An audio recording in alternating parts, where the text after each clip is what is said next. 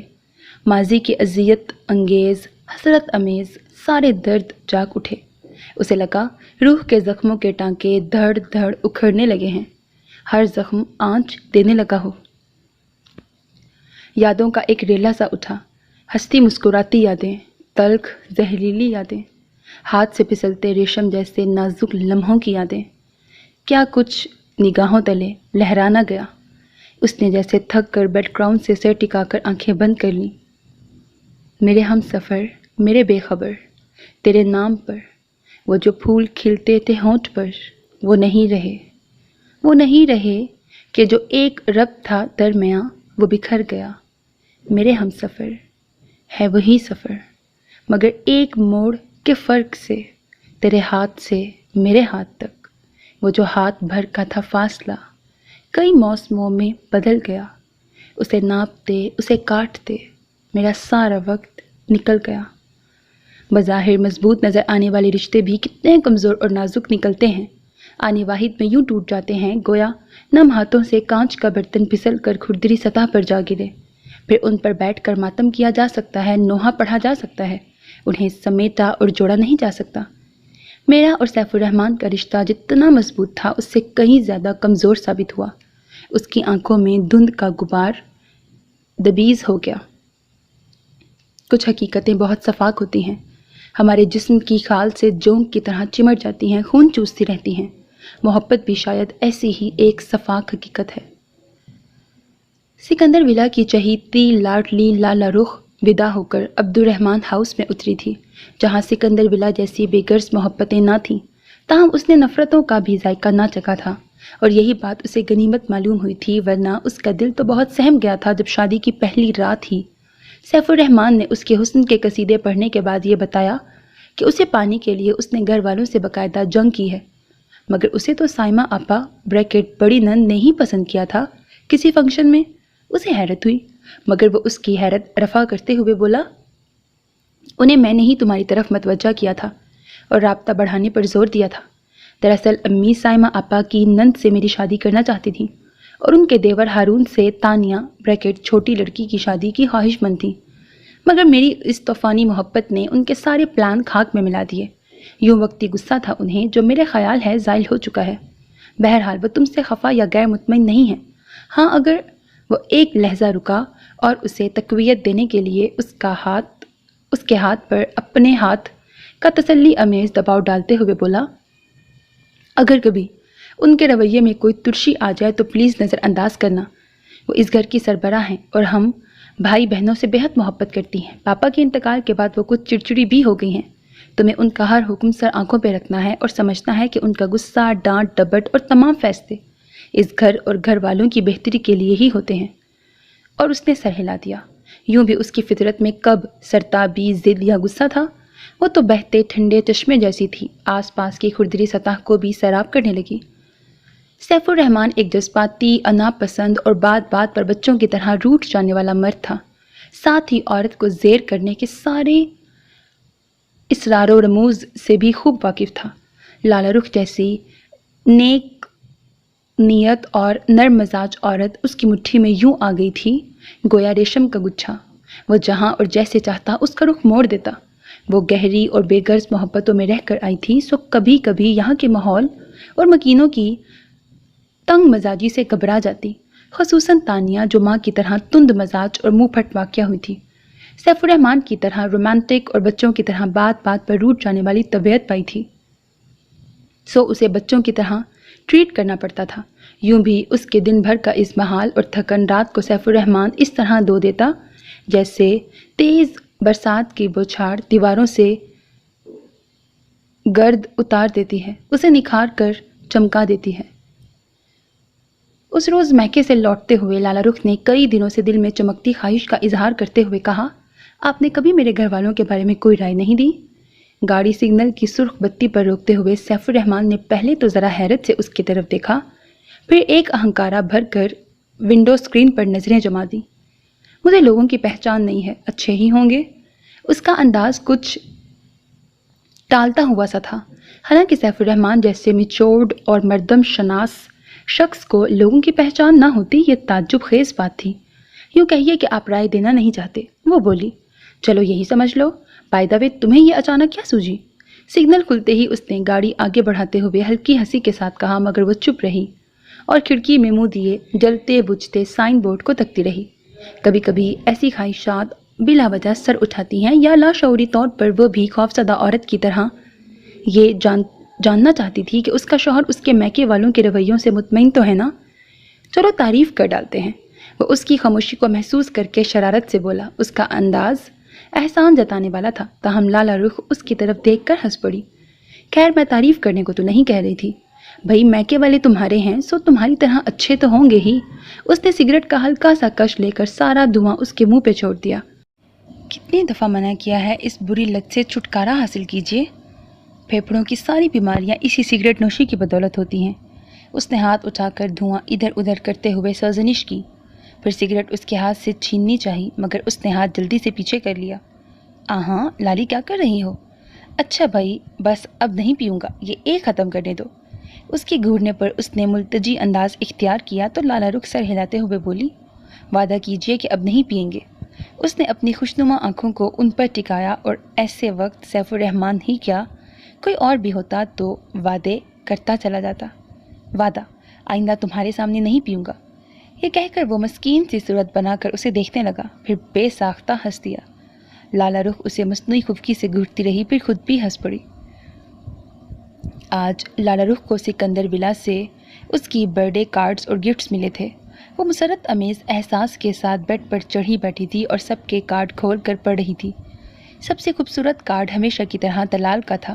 اسے بہت حیرت ہوئی تھی کہ بظاہر اتنا سنجیدہ کم سخن نظر آنے والا شخص اتنا سخن طراز اور جذبوں سے پر تھا۔ نیلے رنگ کے اس کارڈ کے اندر اس نے اپنی خوبصورت ہینڈ رائٹنگ سے گویا موتی ہی پروئے تھے۔ تمہارے نام کی ہتھیلی پر دعا کے حروف کچھ یوں لکھتے ہیں کہ تیری عمر کے دیوں کو تند ہوا کی نظر نہ لگے، تیری آنکھوں میں کوسے قضا ہو، جگنو ہوں اور تارے ہوں، تیرے سفر کی کہانیوں میں چھاؤں کے ذکر سارے ہوں، دھوپ کی حدتیں نہ ہوں، پیاس کی شدتیں نہ ہوں، سکھوں کے تمام دریا تیرے رستوں سے ہو کے گزریں، گھنی بارشوں کے سائے تجھے چاہتوں کی نوید سنائیں، اور بھی اگر جب تو بے مہر ساتوں کی طرح بکھر جائے تو زندگی تجھے ملائے، سمیٹ لائے۔ طلال کے علاوہ خرم، ہنا، جاذب، حسنہ سب کی طرف سے مختلف کارڈز تھے۔ سعدیہ بھابی ہمیشہ سادہ سے کارڈ کا انتخاب کرتی تھی، مگر اس دفعہ بڑا رومانٹک قسم کا کارڈ بھیجا تھا، اس کے سطر کے ساتھ کہ اب تم یقیناً میچورڈ ہو گئی ہو۔ وہ محظوظ ہو کر مسکرا دی۔ ہینا نے بڑے دلگیر قسم کے اشعار لکھے تھے۔